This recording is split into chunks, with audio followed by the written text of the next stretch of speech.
Negosyanteng wanted sa Cagayan de Oro, Misamis Oriental.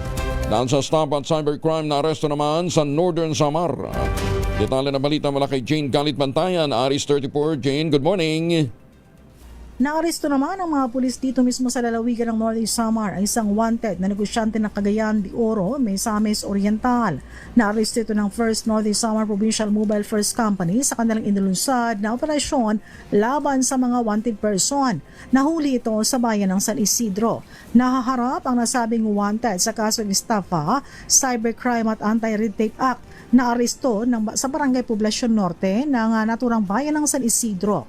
Isa itong 58 taong gulang na ayon sa PNP kasalukuyan itong naninirahan na sa nasabing bayan ng San Isidro kung saan ito naaresto.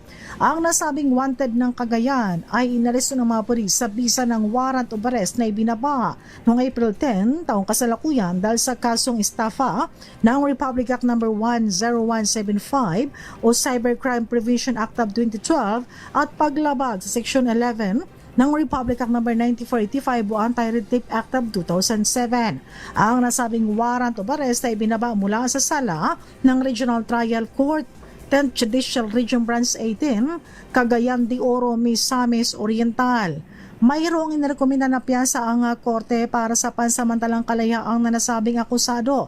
Sa kasong estafa na kinakaharap nito, ang korte naglagak ng piyansa na 54,000 pesos. Samantala, sa kasong cybercrime, naglagak ang korte ng halagang 36,000 pesos para sa pansamantalang kalayaan. Sa kasalukuyan, ang nasabing wanted ay nasa kustudiya muna ng First Northern Samar Provincial Mobile First Company at dadalhin ito doon sa Cagayan de Oro, Misamis Oriental. Mula sa Aksyon Radyo Katarman, RH34 Jane Galit Bantayan ng DZRH. Una sa Pilipinas, una sa Pilipino. Maraming salamat, Jane. Magandang umaga.